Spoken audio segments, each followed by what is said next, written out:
A fortune was bleeding in silence, and no one inside the empire dared to ask who was holding the knife. In the heart of Riverton, the massive walls of Whitmore Textiles rose above the city like a symbol of power. Every month, millions of dollars moved through its machines, its warehouses, and its polished executive offices. Trucks came and went before sunrise. Workers rushed between towering shelves of fabric. Expensive lace, fine linen, and luxury sewing supplies passed through the company's hands like gold. But behind the noise of the factory floor, something was terribly wrong. Bolts of fabric vanished without explanation. Boxes of costly materials disappeared from storage. Financial records changed overnight as if invisible hands were rewriting the truth. At first the owners thought it was a small mistake. Then the losses grew larger. Too large to ignore. Inside, the Whitmore family fear began to spread. Charles Whitmore, the aging founder, suspected people high in the company. Longtime employees, trusted managers. Maybe even someone close enough to smile across the table while stealing from him. His son Ethan Whitmore watched everything in silence. Since the sudden death of his young wife in a highway accident, Ethan had become a shadow of the man he used to be. At only 27, he avoided parties, interviews, and public appearances. He stayed hidden inside the company, studying people from a distance. And on one rainy night, as thunder rolled over the factory roof, Ethan made a decision. He would stop watching from above. He would enter his own company as an ordinary worker. And what he found there would change far more than the future of Whitmore Textiles. The next morning, before the city had fully opened its eyes, Ethan Whitmore stood in front of a cracked mirror in a small motel room across town. Gone was the tailored suit. Gone was the watch that cost more than some people's cars. Gone was the cold, untouchable air everyone whispered about but rarely saw. In their place was a plain gray work shirt, heavy boots, and a cheap employee badge clipped to his chest. The name printed on it was not Ethan Whitmore. It was Evan Miller. He stared at that name for a long moment. A stranger's name. A worker's name. A name that could walk through the gates of his own empire without making anyone lower their voice. Behind him, two men waited in silence. Marcus Reed, his father's most trusted accountant, adjusted the collar of his own uniform. He would be sent into the finance department where the numbers had started to rot from the inside. Caleb Ross, a quiet former security investigator, would take a desk in administration where paperwork passed from hand to hand before disappearing into locked drawers and private offices. 3 men. 3 fake names. 3 different doors into the same dark secret. Ethan picked up his lunch bag from the edge of the bed. It felt strange in his hand. Too light. Too ordinary. Marcus looked at him carefully. "You sure about the warehouse?" he asked. Ethan did not answer right away. Outside, rain tapped softly against the window. The same rain that had followed him all night. The same kind of rain that had fallen the evening his wife never made it home. Finally Ethan said, "That's where nobody looks." Caleb nodded once. And just like that, the plan began. They did not arrive together.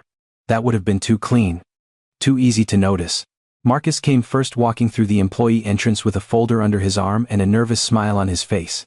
He looked like a man grateful for a job. Caleb arrived 20 minutes later, carrying a cardboard box of office supplies, lowering his head when a supervisor barked at him to move faster. And Ethan came last. He stepped off a city bus 2 blocks from Whitmore Textiles and walked the rest of the way under a pale morning sky. The factory stretched ahead of him, wide and loud and alive. Steel gates. Loading docks. Smokestacks. Forklifts beeping in reverse. Drivers shouting over the roar of engines. He had seen this place from boardrooms. From upstairs windows. From glossy reports filled with perfect numbers. But he had never seen it like this. Not from the ground. Not with cold air on his face and a time card waiting by the door. At the front gate, a security guard barely looked up. "New hire?" the man asked. Ethan handed him the paperwork. The guard stamped it, pushed it back, and waved him through. No one bowed. No one stared. No one had any idea that the man in cheap boots was the owner's son. Ethan crossed into the yard, slowly taking in every sound, every movement, every tired face. Men unloaded fabric rolls from trucks before the sun was fully up. Women in hairnets carried boxes against their hips. A supervisor yelled about late orders near Bay 3. Somewhere inside, machines thundered like a storm trapped under a roof. For the first time in years, Ethan felt invisible.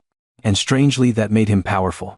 The stockroom sat at the back of the factory, far from the glass offices and polished floors of the executives. There were no framed awards on the walls there. No fresh coffee, no soft chairs. Just heat, dust, the sharp smell of new fabric, and rows upon rows of shelves packed so tight they seemed to lean over the workers like cliffs. A heavy-set supervisor named Frank Dorsey met him near the entrance with a clipboard in one hand and a half-eaten breakfast sandwich in the other. "You, Evan?" Frank asked. "Yes, sir." Frank gave him a quick look. Not friendly. Not cruel. Just tired. You ever worked inventory? A little? Frank snorted. Everybody says that until they see this place. He pointed down a narrow aisle. Fine linen on the left. Trim and notions in the cages. Damaged stock goes to the back wall. Don't touch anything with a red tag unless somebody tells you. Don't ask too many questions. Don't slow anybody down. Ethan nodded. Frank started to walk away, then turned back. And don't think because you're new people are gonna carry you. Around here you keep up or you go home. The words should have insulted him. They didn't. They interested him. Because Frank had not spoken like a thief. He had spoken like a man drowning in pressure. Ethan followed him deeper into the warehouse, past workers pulling fabric rolls from high racks, past boxes stacked crookedly on pallets, past handwritten notes taped over printed labels. The farther he walked, the more the perfect company from the reports disappeared. This was not polished. This was messy. Rushed. Easy to hide things in. He noticed the first problem within 10 minutes. A shipment marked as cotton blend had been placed under a luxury linen code. The label was wrong, but not randomly wrong. It changed the value. It made something cheap look expensive on paper. Then he noticed another. A stack of imported lace was missing 2 boxes from the count sheet. Not enough to cause panic. Just enough to disappear quietly. Then another. A red-tagged pallet had been moved near the outgoing dock even though Frank had just said damaged stock belonged in the back. Ethan kept his face blank. He had spent years learning how not to react in boardrooms. Now that same skill kept him alive among the shelves. Hey, new guy. A worker tossed him a pair of gloves. Ethan caught them. Move those rolls to table 6. He did as he was told. The fabric was heavier than it looked. By the 3rd roll, sweat had dampened the back of his shirt. By the 5th, his hands ached inside the gloves. No one cared. No one slowed down for him. And maybe that was the point. From above, labor looked like numbers. From here, it had breathing. It had sore backs. It had people swallowing pain because rent was due Friday. Near mid-morning, Ethan bent to lift another roll when he heard laughter from the next aisle. Don't put it there, a woman's voice said softly. That order goes out tomorrow. If the code is wrong, the whole shipment comes back. The voice was calm. Not loud. Not trying to impress anyone. Ethan looked through the gap between the shelves. That was when he saw her. A young woman stood at a cutting table carefully measuring a stretch of pale blue fabric. Her blonde hair fell straight down her back, tied loosely with a simple band. Her work shirt was faded at the elbows. Her clipboard looked old enough to have belonged to 3 employees before her. But her hands were steady. Precise. Gentle almost. Around her people moved fast and complained loudly. She did not. She checked every number twice. Smoothed every fold. Treated every piece of fabric like it mattered. Ethan stood still for half a second too long. Another worker noticed. That's Emily Carter, the man muttered beside him. Lives way out past the county line. Gets here before everybody. Leaves on the last bus. Quiet girl. Keeps to herself. Ethan looked away quickly. Too quickly. He bent down, grabbed the next roll and carried it to the table. But something had shifted. He came into the warehouse looking for thieves. For forged papers. For the crack in his father's empire. He did not expect to find a young woman in a forgotten corner of the factory working with a kind of quiet dignity that made the whole place feel less dark. Ethan told himself to focus. He was there to investigate. He was there to uncover corruption. He was there because millions were vanishing and someone inside Whitmore Textiles was lying. But as the machines roared and the warehouse swallowed the morning whole, his eyes kept drifting back to Emily Carter. And for the first time since the accident, Ethan Whitmore felt something inside his chest move. Not grief, not anger. Something warmer. Something dangerous. Something alive. The rest of that morning moved like a machine that never cared who got crushed under it. Forklifts screamed in reverse. Metal carts rattled over concrete. Supervisors shouted order numbers from one aisle to the next. And Ethan Whitmore, wearing the name Evan Miller on his badge, kept his head down and his eyes open. He saw more than enough. A box marked for one shipment was quietly moved to another pallet. A worker scratched out a code with a black marker and replaced it with a different number. 2 men stopped talking the moment Ethan came too close. Every detail told him the same thing. Something was rotten inside Whitmore Textiles. But somehow, no matter how hard he tried to focus, his eyes kept returning to Emily Carter. She stood at the cutting table near the far wall, surrounded by rolls of fabric stacked almost to her shoulders. Pale morning light came through the high windows above her, breaking into thin white strips across the table. Dust floated in the air, like tiny sparks. Emily did not rush like the others. She moved carefully. Not slowly. Carefully. There was a difference. She measured each piece of fabric twice before making a note on her old clipboard. She folded every edge cleanly, brushed lint from the surface with the side of her hand and lined each order up as if someone important would be waiting for it. No one thanked her. No one praised her. No one even seemed to notice. But she worked like the job had dignity. Ethan had spent years surrounded by people who dressed well, spoke smoothly and smiled only when it helped them. He knew the sound of false respect. He knew the weight of polished lies. Emily was different. She was quiet in a way that did not feel weak. She was gentle in a place that had forgotten how to be gentle. A man beside Ethan leaned close while they loaded fabric rolls onto a cart. "You're staring again," he muttered. Ethan snapped his eyes forward. "I'm not." The man gave a dry laugh. "Sure you're not?" He shoved another roll onto the cart and nodded toward Emily. "She's Emily Carter. Comes from way out past Maple Ridge. 2 buses in 2 buses out. Gets here before Frank unlocks the side door most mornings." Ethan glanced over again before he could stop himself. Emily was writing something down, one hand holding the clipboard, the other tucking a loose strand of blonde hair behind her ear. It was such a small movement. Simple. Ordinary. But it landed somewhere in Ethan's chest with a force he did not expect. The man continued, lowering his voice. "Doesn't talk much. Doesn't complain. Works harder than half this place put together." "Why does she stay so late?" Ethan asked. The man shrugged. "Because if she doesn't, the orders get messed up. And when orders get messed up, people like her get blamed." That sentence stayed with Ethan. People like her. He looked around the warehouse again. The crooked shelves, the tired workers. The supervisors who saw mistakes only when they needed someone small enough to punish. Then he looked back at Emily. She did not look like someone waiting to be rescued. She looked like someone who had learned how to survive without expecting anyone to notice. Near noon, the brake whistle blew. The warehouse loosened for a moment. Men pulled off gloves. Women stretched aching backs. Someone opened a lunch container and the smell of rice and chicken drifted through the hot air. Ethan sat alone at the end of a long metal table, pretending to eat the sandwich he had packed. Across the room, workers laughed loudly, trading complaints about overtime paychecks and supervisors.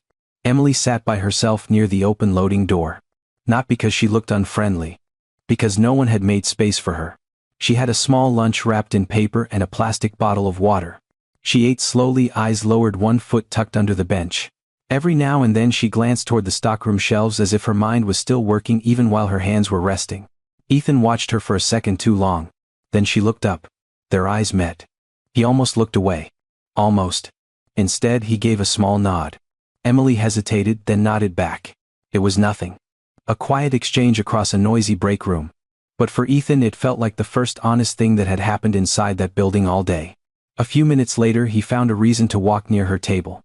He carried a stack of order slips in his hand, pretending to compare them against the labels on a nearby shelf. Emily noticed. "You're checking the codes?" she asked softly. Her voice was gentle, but there was something sharp underneath it. Ethan turned. "Trying to." She looked at the slips in his hand, then at the shelf behind him. "That one's wrong." He followed her gaze. "The gray linen." She nodded. "It's labeled as premium imported linen, but it's not. The weave is different. So is the weight." Ethan kept his expression still. "You can tell that just by looking." Emily gave the smallest smile. Not proud. Not amused. Just honest. "By touching it." She stood, walked to the shelf and pulled the edge of the fabric between her fingers. "This one is cheaper. Good material, but not what the code says. If this leaves under the wrong label, the customer pays for something they didn't get." Ethan stepped closer. His voice dropped. "Does that happen often?" Emily looked around before answering. For the first time, he saw caution in her face. Not fear exactly. Experience. "More than it should," she said. The noise of the warehouse seemed to fade behind them. Ethan waited. Emily held the clipboard against her chest. "I started noticing it months ago. Codes changed, notes missing. Some invoices never make it to final check. Sometimes the system says a shipment is complete but the count is short. Did you tell anyone?" She looked at him then. Really looked at him. And the answer was already in her eyes. "I tried." "What happened?" Emily gave a small breath, almost a laugh, but there was no humor in it. "They told me to do my job and stop acting smarter than my badge." That line hit him harder than he expected. Ethan felt his jaw tighten. He turned away before she could read his face. For years he had sat in executive meetings while department heads spoke in clean sentences about efficiency, discipline, and employee performance. He had heard numbers, charts, loss projections, but no chart had ever shown him this. A young woman in a faded uniform seeing the truth before anyone upstairs cared to look, then being silenced because she was poor, quiet, and easy to dismiss. Emily returned the fabric to the shelf. I shouldn't have said anything, she murmured. No, Ethan said quickly. You should have. The firmness in his voice surprised both of them. Emily studied him for a moment. You're new, she said. Yeah. You won't stay long if you keep asking questions. Ethan almost smiled. I've been told that before. For the first time, Emily's smile became real. Small. Brief. But real. And it changed her whole face. The hard light of the warehouse softened around her. The noise seemed farther away. Ethan found himself standing there holding order slips he had forgotten to read, looking at a woman who had no idea he owned the walls around them. Then Frank's voice broke through the moment. Emily, table 4 needs those cuts now. She turned at once. Yes, sir. The smile disappeared. The quiet worker returned. She moved back to the cutting table, picked up her measuring tape and began again. Ethan stayed where he was watching as she lowered her head over the fabric. The same careful hands, the same steady focus. The same quiet strength everyone mistook for weakness. Something inside him shifted again. Since his wife's death, Ethan had walked through life like a man behind glass. He had heard people speak, watched rooms fill and empty signed documents, nodded at condolences and felt almost nothing. But standing in that overheated stockroom surrounded by dust, noise and suspicion, he felt a strange peace settle over him. Not happiness. Not yet. But peace. Because Emily Carter did not ask him who he was. She did not want his money. She did not know his name. She simply saw a new worker holding the wrong order slips and chose to tell him the truth. That was all. And somehow it was enough to make Ethan Whitmore feel alive again. By early afternoon the warehouse had changed its rhythm. The morning rush had passed, but the pressure had not. It had only moved deeper into the walls. Orders still waited. Phones still rang. Forklifts still cut through the aisles with warning beeps that made everyone step aside before they even looked. Ethan Whitmore, still hidden behind the name Evan Miller, stood near a rack of folded linen with a stack of shipping labels in his hand. His shirt clung to his back. His palms were rough from work he had only pretended to understand a few hours earlier. But his mind was sharp. Too sharp to miss what was happening. One label said premium white linen. The fabric under it was not premium. Another order slip listed 12 rolls. Only 10 sat on the pallet. A third shipment had a code number that did not match the invoice. Small things. Quiet things. The kind of things a busy worker might blame on stress. The kind of things a thief would count on. Ethan lowered his eyes and pretended to check the papers again. But across the table, Emily Carter noticed. She was supposed to be cutting fabric for a late order. Her tape measure was stretched across a long sheet of navy cotton, one hand holding the edge flat, the other writing measurements on her worn clipboard. Still, she saw him. She saw the way his fingers paused on the label. She saw the way his eyes moved from the paper to the shelf, then back again. And after a moment she walked over. Not quickly. Not dramatically. Just close enough that the others would think she was checking the order. Her voice was low. You found another one, didn't you? Ethan looked at her. For half a second, he forgot he was supposed to be only a new employee. What makes you say that? Emily glanced at the label in his hand. Because that code doesn't belong on that fabric. He looked down. Then back at her. You're sure? She gave him a quiet look, almost wounded by the question. I've worked this table for almost 3 years. I know the codes better than most people know their own phone numbers. Ethan said nothing. Emily reached past him and touched the edge of the fabric. She rubbed it gently between her fingers, then shook her head. This isn't what the system says it is. Could be a mistake, Ethan said carefully. Emily's eyes lifted to his.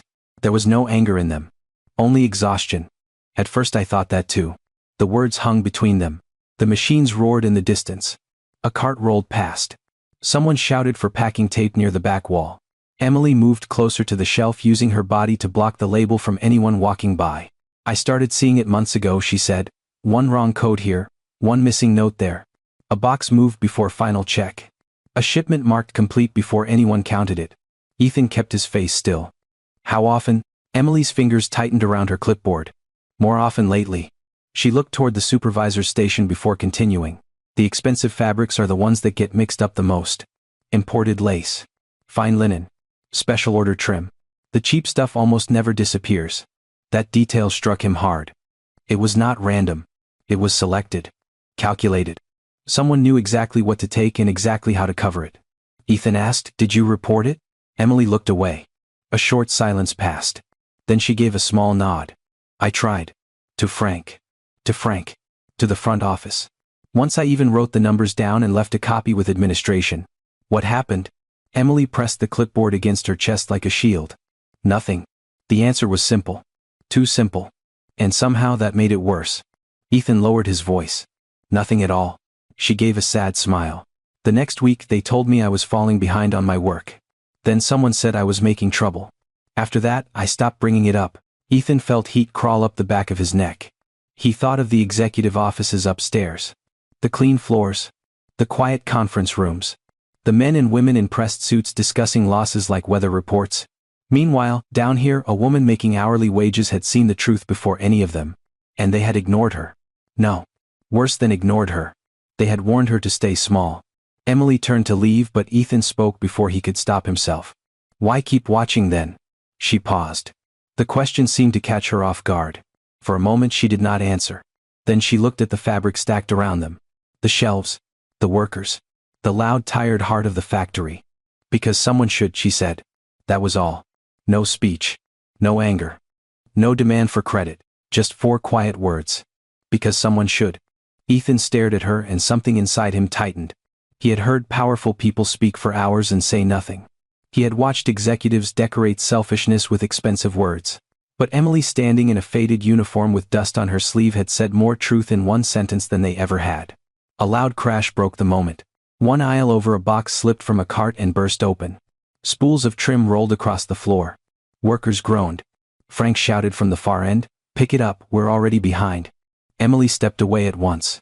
Ethan helped gather the scattered spools, but his eyes kept moving back to the labels. Now he knew what to look for. The pattern began to show itself. Certain shipments, certain codes, certain expensive materials quietly becoming impossible to track. Emily knelt beside him to collect a spool that had rolled under the table. Without looking at him, she whispered, "There are invoices missing too." Ethan froze. What? She picked up the spool and placed it in the box. Before final check, not every time. Just enough. The paperwork is there in the morning, then gone by afternoon. When the order goes out, the system says everything is fine. Who handles final check? Emily hesitated.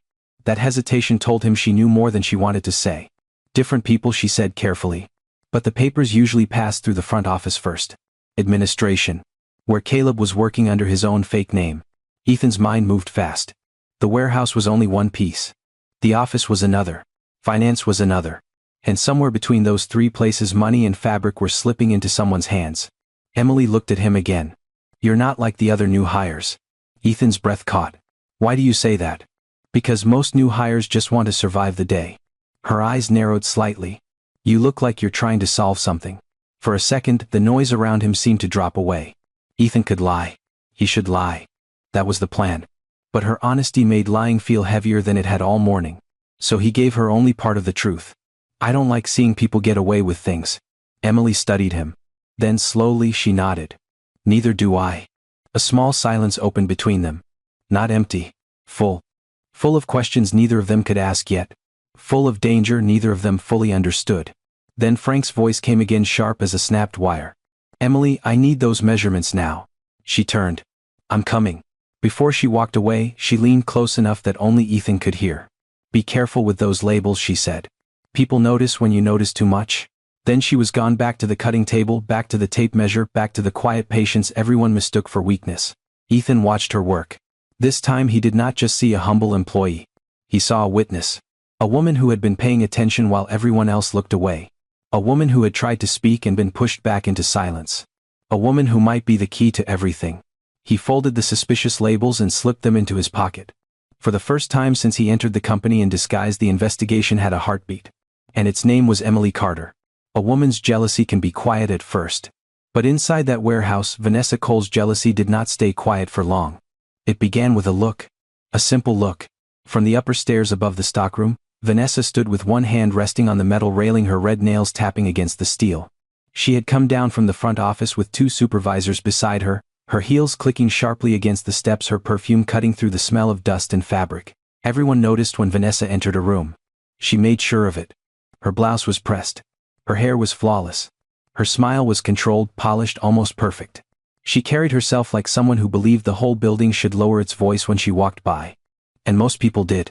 But Ethan Whitmore, still wearing the name Evan Miller, barely noticed her. His attention was across the floor. On Emily Carter? Emily was bent over the cutting table, measuring a long strip of cream-colored linen. Her sleeves were rolled to her elbows. A pencil was tucked behind one ear. She was focused, careful, unaware that two very different people were watching her. One with growing admiration. The other with growing hate. Vanessa saw it. She saw Ethan's eyes drift toward Emily. She saw the way he listened when Emily spoke. She saw how he leaned closer when she pointed out the wrong labels and missing paperwork. And something dark moved behind Vanessa's smile. She stepped down from the stairs slowly. The conversations around the stockroom thinned at once. Workers straightened. A few looked busy even though they had already been working hard. Frank Dorsey wiped his hands on his pants and hurried toward her. "Miss Cole," he said. "Didn't know you were coming down." Vanessa did not look at him. Her eyes stayed on Ethan. "So," she said smoothly, "this is the new hire." Ethan turned, holding a stack of order slips. "Yes, ma'am." Vanessa smiled. Not the kind of smile that warmed a room. The kind that measured a person. "How are you adjusting?" "Fine," Ethan said. "Only fine." She stepped closer. "That sounds disappointing." Emily lowered her eyes at the cutting table and returned to her work. Vanessa noticed that too. She always noticed weakness. Or what she believed was weakness. "This department can be rough on new people." Vanessa continued, her voice softening in a way that felt unnatural. "If anyone gives you trouble, you can come directly to me." Frank glanced at her, surprised. Vanessa ignored him. Ethan gave a polite nod. "I appreciate that. I mean it," she said. "Some workers here don't understand boundaries. They talk too much. They involve themselves in things above their position." The words were aimed at Ethan. But they landed on Emily. Emily's hand paused for just half a second over the fabric. Then she kept measuring. Ethan saw it. Vanessa saw him see it. Her smile tightened. She turned toward Emily at last. "Emily?" The whole corner of the stockroom seemed to hold its breath. Emily looked up. "Yes, Miss Cole." Vanessa's voice changed instantly. The softness disappeared. "Are those late orders finished?" "I'm working on them now." "That wasn't my question." Emily swallowed. "No, not yet." Vanessa tilted her head. "Interesting. You seem to have plenty of time to chat with new employees but not enough time to finish your own work." Ethan's jaw tightened. Emily did not defend herself. She only nodded once. "I'll have them done." "You should have had them done already." The words cracked across the table like a slap. A few workers looked down. No one spoke. Ethan wanted to step in. Every instinct in him moved forward. But he stopped himself. Not yet. If he exposed himself now, the entire investigation could collapse. The people stealing from his family's company would scatter before Marcus and Caleb found the proof. So he stood there, silent, and hated every second of it. Vanessa turned back to him and the soft voice returned as if someone had flipped a switch. "Evan, was it?" "Yes. I think you'll do well here," she said. "You seem different from the usual stockroom hires." The insult sat in the air. Emily heard it. Frank heard it. Everyone heard it. Ethan gave no reaction. Vanessa leaned just close enough to make the moment feel personal. Smart men don't stay buried in places like this for long. Then she walked away, heels sharp against the concrete. But she did not leave. Not really. From that moment on, Vanessa began watching. When Ethan carried fabric to Emily's table, Vanessa saw it. When Emily quietly corrected a wrong code, Vanessa saw it. When Ethan helped Emily lift a heavy roll after the others had gone ahead, Vanessa saw that too. And with every small act of kindness, her anger grew. By late afternoon, the stockroom had become hotter and louder. The loading docks were backed up. Frank was shouting into a radio. Workers rushed to finish outgoing shipments before the trucks pulled away. Emily stayed calm in the middle of it all. She checked one order twice, frowned, and quietly moved a folder aside. Ethan caught the motion. "What is it?" he asked under his breath. Emily glanced around. "2 bolts of imported fabric are missing from this shipment." Ethan looked at the page. The code jumped out at him. "High value. Easy to resell." "What kind?" "French silk blend," she whispered. "Expensive. Could they be on another pallet?" "I checked." Her voice was steady, but her face had changed. She understood what this meant. Before Ethan could answer, Vanessa appeared at the end of the aisle. "How convenient," she said. Emily froze. Ethan turned slowly. Vanessa walked toward them with Frank and another supervisor behind her. In her hand was a printed inventory sheet. "I was just informed that 2 rolls of French silk blend are missing from the stockroom," Vanessa said. Her eyes moved from the paperwork to Emily. "Not searching?" "Accusing." Emily's lips parted. "I just found the discrepancy." "Did you?" Vanessa stepped closer. "That's strange because you were the last person assigned to that table yesterday." Emily's face went pale. "I stayed late to finish the order." "Yes," Vanessa said. "You did." The words were soft. Deadly soft. Around them, workers began to stop. One by one conversations faded. The warehouse noise continued, but this corner became still. Ethan felt the trap closing. Vanessa lifted the inventory sheet. 2 rolls are gone. You handled the order. You stayed after everyone else left. And now you're the first person to discover the problem. Emily shook her head. No. I didn't take anything. Vanessa gave a small cold laugh. I didn't say you did. But her eyes did. Her tone did. The whole room understood. Frank shifted uncomfortably. Miss Cole, maybe we should check the cameras first. Vanessa did not look at him. We will follow procedure. Then she turned to Emily. Step away from the table. Emily's hands trembled. Only slightly. But Ethan saw. She slowly placed her pencil down beside the clipboard. Such a small sound. Wood touching metal. But in that moment it felt louder than the machines. Ethan took 1 step forward. Vanessa's eyes snapped to him. Is there a problem, Evan? The fake name landed like a warning. Ethan held her gaze. His voice stayed low. No problem. But inside everything in him was burning. Emily looked at him once. Not asking for rescue. Not begging. Just looking. And that made it worse. Because she had told the truth. She had noticed the missing invoices. She had warned him that people noticed when you noticed too much. Now they had noticed her. And they were turning the blade in her direction. Vanessa folded the paper slowly. Until this is cleared up, Emily, I suggest you say very little. Emily's eyes lowered. Yes, ma'am. Vanessa smiled again. This time she did not even try to hide it. At the far end of the warehouse a truck horn blared. Life went on. Orders moved. Machines roared. But Ethan stood frozen among the shelves watching an innocent woman being pushed toward a crime she did not commit.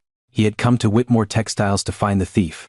Now he was watching the thief's shadow fall across Emily Carter. And Vanessa Cole was holding the light. By the time the last truck pulled away from the loading dock, the warehouse felt different. The noise was still there. The machines still growled. The cart still rattled over the concrete floor. But something colder had settled in the air. Emily Carter stood beside the cutting table with her hands folded in front of her, trying not to look afraid. The pencil she had placed down moments earlier still lay beside her clipboard. The order sheet was still open. 2 rolls of expensive French silk blend were still missing. And Vanessa Cole stood across from her with the quiet satisfaction of a woman who had already decided the ending. Come with me, Vanessa said. Emily looked around the warehouse. No one moved. Not Frank. Not the workers who had watched Emily arrive early every morning. Not the men who had seen her stay late when orders were behind. Not the women who knew she skipped lunch sometimes just to finish another shipment on time. They all looked down. Because in places like Whitmore Textiles people learned how to survive.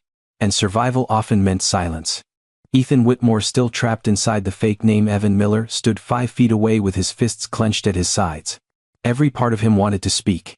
To tell Vanessa to stop, to tell every person in that room that Emily had done nothing wrong.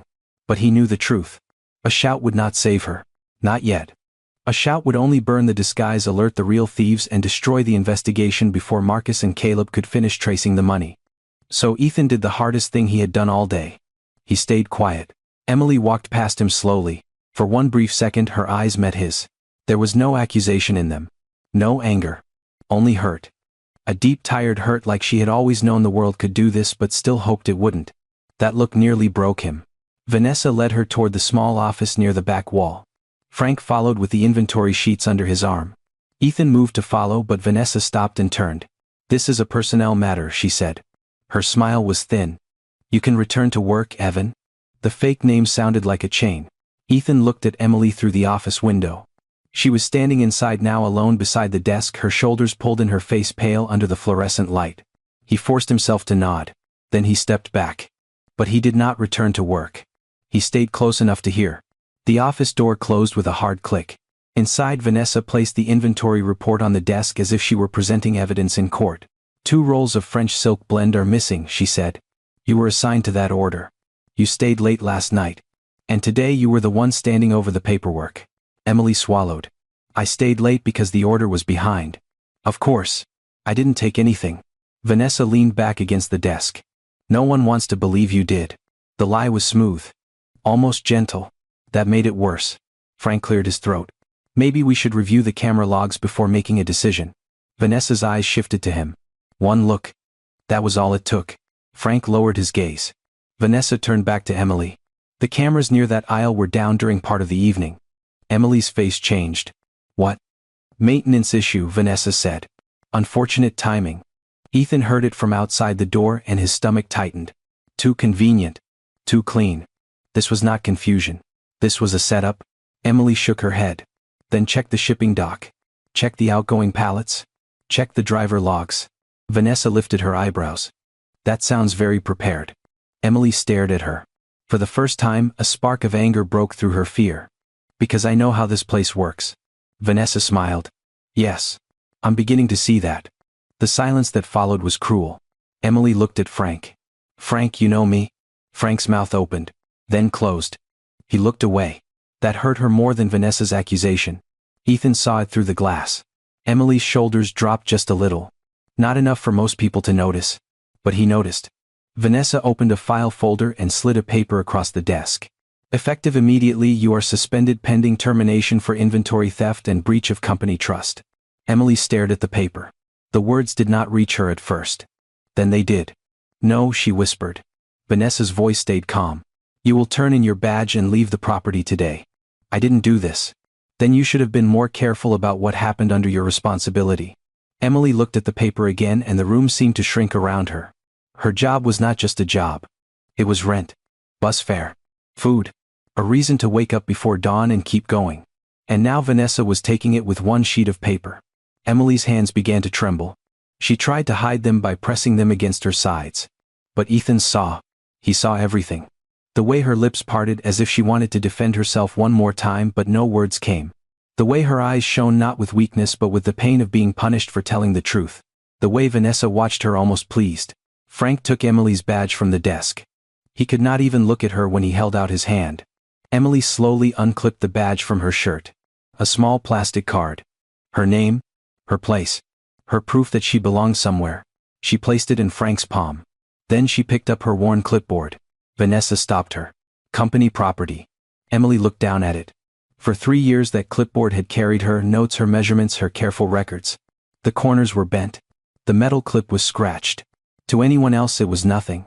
To Emily, it was the only voice she had been allowed to have. She set it on the desk. Softly. Like saying goodbye. Vanessa opened the office door. The warehouse went quiet again. Emily stepped out first. Her eyes were wet now but she refused to let the tears fall. She kept her chin lifted though it shook slightly. She walked past the workers who would not defend her. Past the shelves where she had worked before sunrise. Past the cutting table where the pencil still lay beside the open order sheet. Ethan stood near the aisle.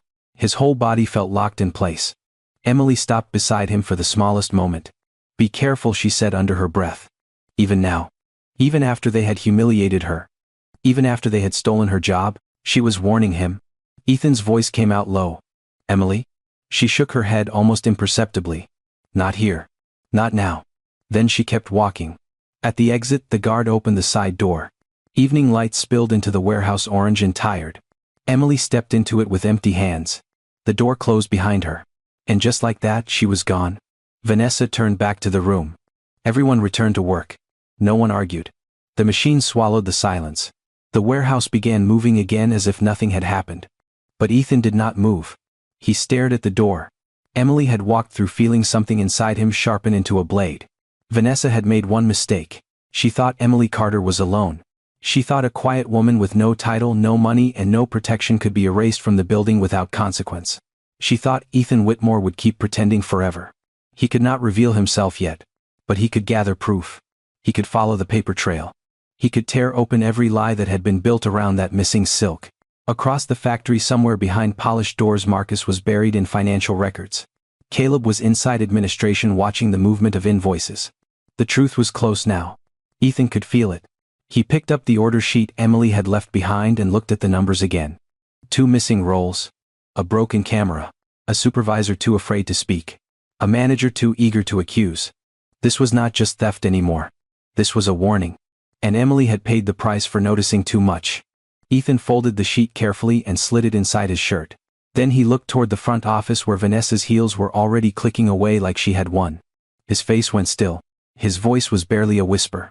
You picked the wrong woman to frame. And in that moment the quiet air hiding in the warehouse was gone. What remained was a man with nothing left to lose. But the lie did not travel as far as Vanessa thought. By the next morning the story had already reached the top floor. Not through gossip. Not through pity. Through paperwork. A thin disciplinary file landed on Charles Whitmore's desk just after sunrise, placed there by an assistant who had no idea it would crack open the whole case. Charles sat alone in his office, the city still gray beyond the glass windows. The factory below had not fully woken yet. Only a few trucks moved near the loading docks. The machines were silent. For once Whitmore Textiles seemed calm. Then Charles opened the file. Emily Carter. Suspended pending termination. Inventory theft. Breach of company trust. 2 missing rolls of French silk blend. Charles read the page once. Then again. His eyes narrowed. For decades he had built the company with his hands, his instincts, and one rule he rarely broke: when a file looked too clean, someone was hiding dirt underneath it. And this file was too clean. Too fast. Too perfect. No camera review. No signed witness statements. No detailed inventory trail. No proof that Emily had taken anything. Only an accusation. Only Vanessa Cole's signature. Charles leaned back slowly in his chair. The leather creaked under him. Something was wrong. A few minutes later, Marcus Reed walked in with a stack of financial printouts under one arm. He was still dressed like a quiet accounting clerk from the finance department. His fake employee badge hung from his shirt pocket, but his face was no longer pretending. He looked tired. Very tired. But his eyes were sharp. "You saw the file?" Charles asked. Marcus nodded. "I did." "And?" Marcus placed the printouts on the desk. "It doesn't hold." Charles looked up. Marcus continued. "The missing fabric was flagged before the disciplinary action was processed. But the inventory logs were edited after Emily had already left the building the night before." Charles became still. "Edited by whom?" "That's the problem," Marcus said. "The system shows a general administrative login. Not a personal account." Charles's jaw tightened. A general login meant shared access. Shared access meant deniability. Deniability meant this had been designed. Before Charles could respond, the door opened again. Caleb Ross stepped inside carrying a folder of copied office records. His sleeves were rolled up. There was ink on his fingers. He looked like a man who had spent the night following a trail through a swamp. "I checked the administrative office," Caleb said. "Emily's warning record was created yesterday." Charles frowned. "She had no previous disciplinary history." "None that I could find," Caleb said. 3 years employed. No theft warnings. No write-ups for misconduct. A few notes about being difficult after she reported mismatched shipment codes, but nothing formal. Charles lowered his eyes to the file again. Difficult. He had seen that word before. It was the word managers used when honest workers made dishonest people uncomfortable. Marcus tapped one of the pages. "There's more." The invoice connected to those 2 missing rolls disappeared from final check for almost 6 hours. Then it reappeared with a corrected shipment count. Charles looked between them. "Corrected how?" Caleb answered. "The count was lowered. Instead of 12 rolls, the system now says the order only required 10. The office went silent. Outside the window, the first machines of the morning started up far below.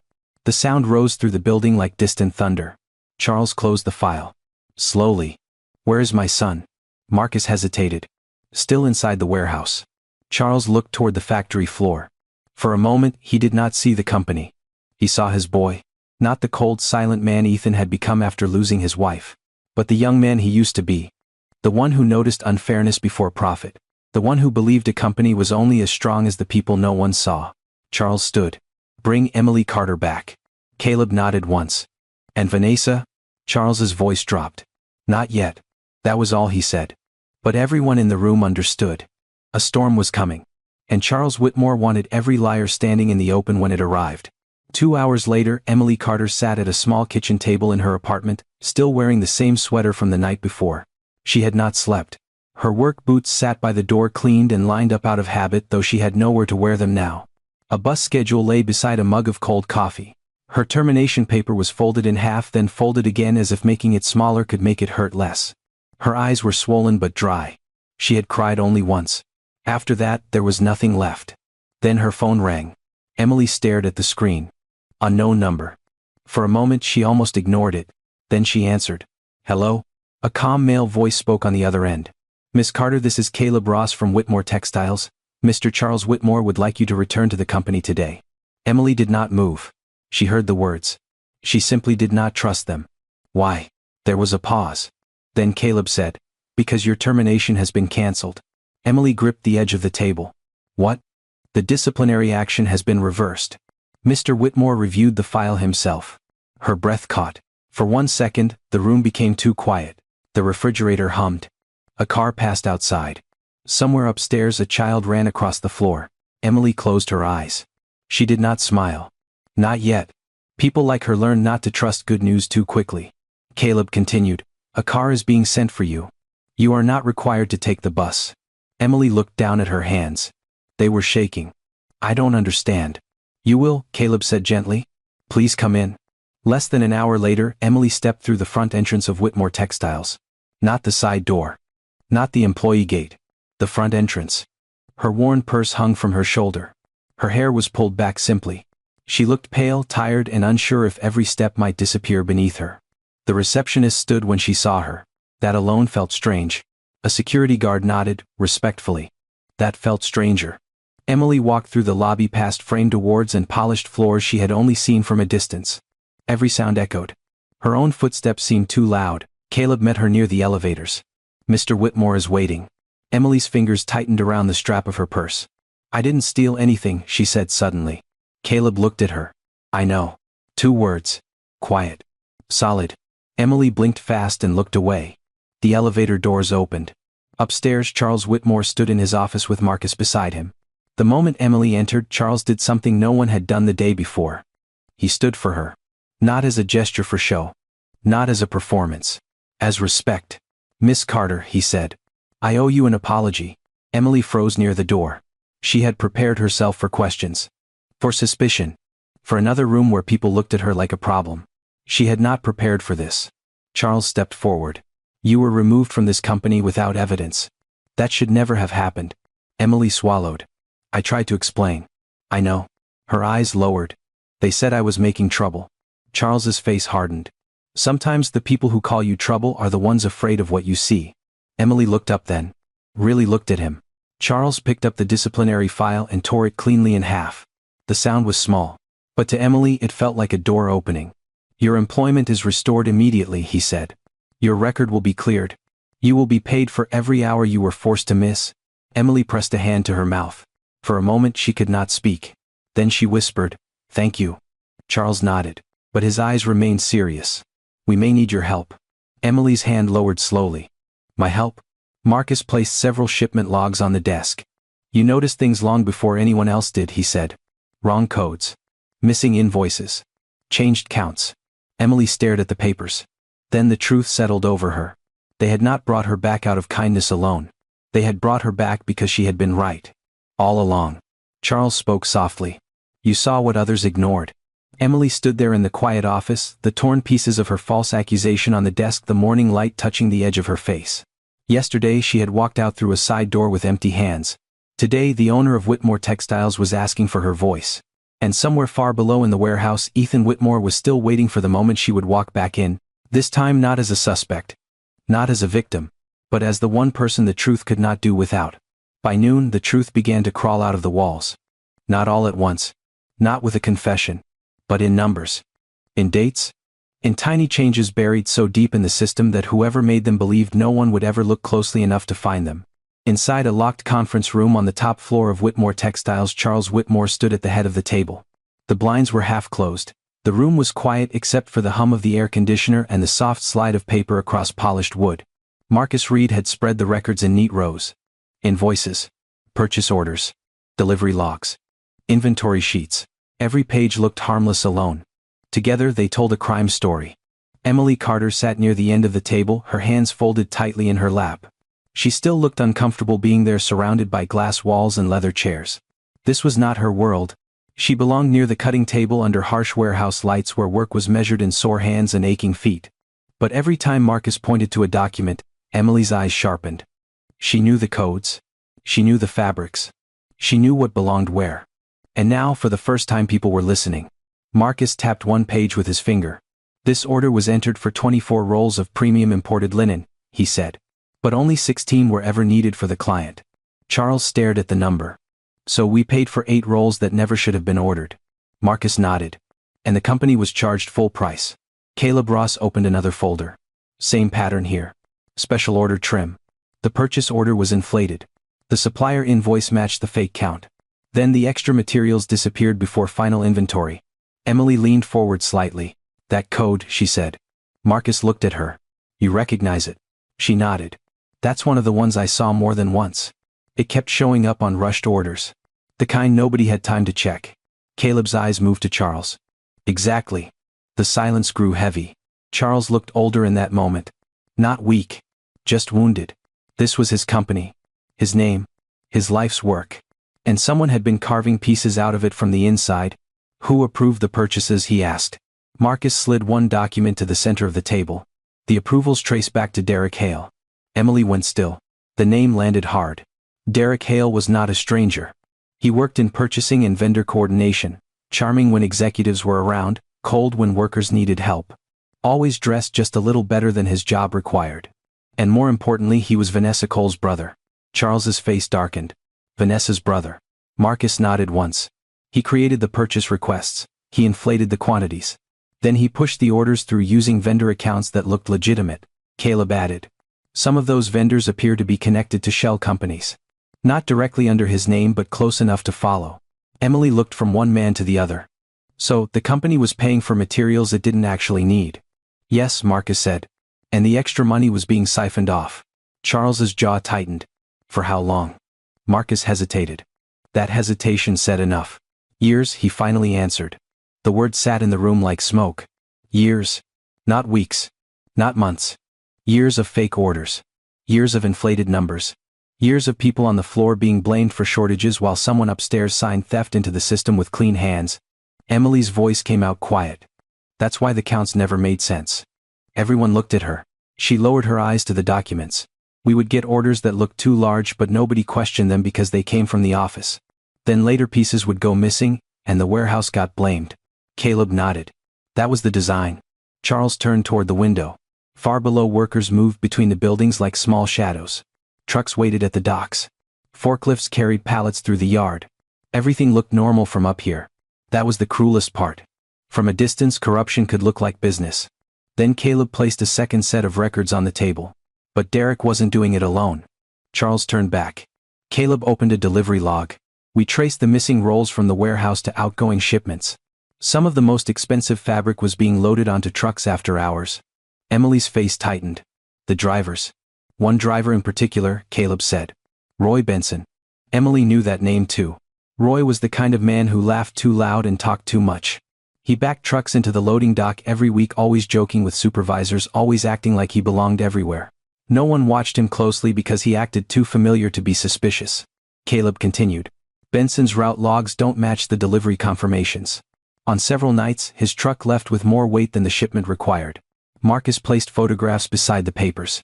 Traffic cameras caught his truck stopping at a storage lot outside the city before making official deliveries. Charles picked up one photo. A delivery truck. Night. A fenced storage yard. The back doors open. Two men unloading fabric rolls under weak yellow lights. Emily stared at the image. Her lips parted slightly. That's the French silk blend. Marcus looked at her. You're sure? She nodded. I remember the wrap. Blue banding. We only used that color on high-value imports. Caleb pointed to another photo. And there's Derek Hale. The room went silent again. There he was. Vanessa's brother. Standing beside the truck in a dark coat, one hand on a roll of fabric that had been paid for by Whitmore Textiles, removed from Whitmore Textiles and never meant to return. No one spoke for several seconds. Then Charles set the photograph down. Very carefully. So, Derek creates fake purchase orders, he said slowly. The company pays inflated amounts. Extra materials are routed through the warehouse. Benson removes the fabric during deliveries. The system records are changed to make the counts match afterward. Marcus nodded. And when someone notices, his eyes moved to Emily. Charles finished the sentence. They blame the lowest person they can reach. Emily looked down. Her hands had tightened together again. She did not cry. But Ethan would have known that look if he had been in the room. It was the look she had worn when she placed her badge in Frank's hand. The look of someone realizing she had not just been unlucky. She had been chosen. Chosen because she was quiet. Chosen because she had no power. Chosen because Vanessa believed no one would fight for her. Charles saw it too. And something in him hardened. What did Vanessa know, he asked. Caleb exchanged a glance with Marcus. We don't have the full answer yet, Caleb said. But we know she covered for Derek at least once. Maybe more. Marcus pulled out one final page. After Emily reported missing invoices, Vanessa marked her as disruptive in an internal note. Then when the French silk went missing, Vanessa pushed the disciplinary action before the review was complete. Emily lifted her head. She knew I had been asking questions. Yes, Marcus said gently. She did. The room felt colder. Charles walked to the table and placed both hands on the wood. His voice was low, controlled, dangerous. Do not move on them yet. Emily looked surprised. Charles turned to Caleb. I want every file copied. Every login traced. Every delivery confirmed. I want no escape, no excuses, and no room for anyone to call this a misunderstanding. Caleb nodded. Understood. Charles looked at Emily. His voice softened but only slightly. Miss Carter, I'm sorry. This company failed you. Emily swallowed hard. For a moment she seemed unable to answer. Then she said, I just wanted someone to check the numbers. Charles looked at the papers covering the table. We should have? Downstairs, the warehouse kept moving. Workers filled orders. Trucks backed into loading bays. Vanessa Cole walked through the front office still carrying herself like a woman in control. Derek Hale sat at his desk signing another request. Roy Benson laughed with a dock worker beside his truck. None of them knew the walls were closing in. None of them knew Emily Carter was back inside the building. And none of them knew that the quiet notes she had made, the wrong code she had remembered, and the questions they tried to punish her for were now leading straight to them. The thieves had hidden behind paperwork. But paperwork had a memory. And this time it was speaking. By late afternoon, the factory floor was called to a stop. That almost never happened. At Whitmore Textiles, machines did not rest unless something was broken, someone was hurt, or an order was in danger. But that day, one by one, the cutting machines slowed. Forklifts rolled to a halt. Workers looked up from pallets, tables, and loading docks as a message came over the loudspeaker. All department staff report to the main production floor immediately. The voice was calm. Too calm. And that made people nervous. In the warehouse, whispers started before the announcement even ended. What happened? Another shipment missing? Somebody getting fired. Near the back aisle, Ethan Whitmore stood in his plain work shirt, the same fake badge still clipped to his chest. Evan Miller. He looked down at the name one last time. For days that name had let him walk unseen through his own company. It had let him hear how supervisors spoke when no executive was present. It had let him see who worked hard, who lied, who stayed silent, and who carried the weight when the powerful made mistakes. But now the hiding was over. Across the floor, Emily Carter stood beside a table of folded fabric. She had been brought back that morning, but the warehouse still treated her like a ghost. Some workers looked relieved to see her. Others looked guilty. A few avoided her eyes completely. She did not speak. She simply stood there, hands clasped, waiting. She had been accused, humiliated, forced out through a side door. And now she was back under the same lights, surrounded by the same people who had watched it happen. At the far end of the production floor, a small platform had been placed near the center aisle. Charles Whitmore stood beside it with Marcus Reed and Caleb Ross. Their faces were serious. There were folders in their hands, thick with copies, logs, and printed records. Then Vanessa Cole arrived. Her heels clicked sharply against the concrete. She looked annoyed, not afraid. Her hair was perfect. Her blouse was spotless. She walked through the crowd as if the gathering were an inconvenience created by less important people. Behind her came Derek Hale, her brother, pretending to check his phone. Near the loading bay, Roy Benson, the driver, leaned against a post with his arms crossed, trying to look bored. They all believed they were still safe. They were wrong. Charles stepped onto the platform first. The factory quieted. No one needed to be told who he was. Every worker knew the founder of Whitmore Textiles, even if most had only seen him in framed photos near the lobby. Charles looked over the crowd slowly. The tired faces. The stained uniforms. The people who had built his fortune with their hands. Then he spoke. This company has been losing money, materials, and trust. A murmur moved through the room. Charles lifted one hand and the sound faded. For months, expensive fabrics disappeared. Records were changed. Invoices went missing. People began blaming one another. And worse, innocent workers were made to carry suspicion that never belonged to them. Emily lowered her eyes. Ethan saw it. From where he stood, he could see the small movement in her shoulders. She was trying to stay strong. Trying not to feel every eye in the room turning toward her. Charles continued. I trusted systems. I trusted reports. I trusted titles. His voice hardened. That was my mistake. Vanessa shifted slightly. Not much. Just enough. Then Charles turned toward Ethan. And now there is someone you all need to hear from. A path opened without anyone telling it to.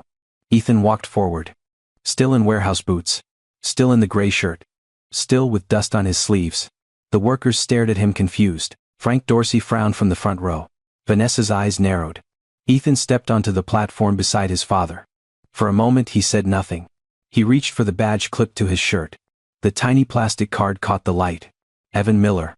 He unclipped it slowly. Then he held it up for everyone to see. My name is not Evan Miller. The room went completely still. Ethan looked out over the crowd. My name is Ethan Whitmore. A wave of shock rolled through the production floor. Someone gasped. Someone whispered. That's his son. Frank's mouth fell open. Vanessa's face changed. Only for a second. But it changed. Ethan kept going. I came into this company disguised as a warehouse employee because something was wrong, and I needed to see it from the place where truth is hardest to hide. He looked toward the shelves. The tables. The loading docks. I saw workers carrying more than boxes. I saw people carrying fear. Fear of losing their jobs. Fear of speaking up. Fear of being blamed for things they did not do. His eyes moved to Emily. She looked at him now. For the first time she understood everything. The new hire who asked too many questions. The quiet man who watched the labels. The worker who looked at her like he believed her. He had never been just a worker. But the pain in his eyes was real. Ethan turned back to the crowd. I saw a woman tell the truth and get punished for it. No one moved. I saw Emily Carter notice wrong codes, missing invoices, and changed counts long before anyone upstairs cared enough to listen. She reported what she saw. And instead of being protected, she was called difficult. Emily's lips parted but no sound came out. Ethan's voice dropped lower. Then she was framed. The word struck the room like a hammer. Framed? Vanessa's posture stiffened. Derek stopped looking at his phone. Roy Benson pushed away from the post, suddenly alert. Ethan held up a folder. We have records. Purchase orders. Delivery logs. System changes. Photographs. Enough to show that the theft inside Whitmore Textiles was not an accident, and it was not caused by the people on this floor trying to earn an honest living. The crowd began to stir. Workers looked at one another. Some angry. Some stunned. Some ashamed. Ethan continued, each word sharper than the last. This company was robbed by people who thought a title made them untouchable. People who believed they could steal from the top and blame the bottom. His eyes locked on Vanessa for one cold second. And they almost got away with it because too many good people were afraid to speak. Vanessa forced a laugh. This is ridiculous, she said loudly. You cannot accuse people in front of an entire staff without... Ethan cut her off. I can speak in front of this staff because this staff was used as cover for a crime. The room fell silent again. Vanessa's face flushed. Ethan pointed toward Emily, but his voice remained steady. She was not the thief. She was the witness. Emily stood frozen, tears gathering in her eyes. This time she did not lower her head. Ethan looked over the workers one last time. I came here to find stolen fabric. But I found something worse. I found silence. I found honest people trained to look away. I found a company that had forgotten how to protect the ones who had the least power. A long pause. Then he said the words everyone would remember. That ends today. No one clapped. Not yet. The moment was too heavy for applause. But something shifted in that room. Backs straightened. Eyes lifted. People who had spent years feeling invisible suddenly looked seen. And Emily Carter, the quiet woman everyone had underestimated, stood in the middle of the factory floor as the truth finally stepped into the light. The silence broke when Caleb Ross stepped forward and opened the final folder. Inside were the delivery photos. The fake purchase orders. The altered system logs. And the records that led straight to Derek Hale, Roy Benson, and Vanessa Cole. Ethan held up one photograph. This is the missing fabric, he said. Loaded after hours. Taken from this company. Sold behind its back. Derek's face went pale. Roy stepped backward. Vanessa tried to speak, but no words came out. Then the doors opened. 2 police officers walked onto the factory floor. No one moved. No one breathed. Derek was the first to be taken. His hands shook as the officer read him his rights. Roy followed, staring at the floor like a man who had just watched his whole lie collapse. Vanessa stood frozen. Ethan looked at her, his voice cold and steady. You covered it up. You framed an innocent woman. Now, you can explain that to the police. The room watched as Vanessa was escorted away. And then Ethan turned to Emily. In front of everyone, he said, I'm sorry. Emily's eyes filled. Not because she was weak. Because for once, the truth had not arrived too late. Sometimes, the quietest person in the room sees the truth first. Never mistake humility for weakness. Never use power to crush someone who cannot defend themselves. Because one day the truth will stand up, and when it does, every lie will have to answer. What would you have done if you were in Emily's place? Share your thoughts in the comments. And subscribe to the channel for more powerful stories about justice, courage, and the people the world should never underestimate.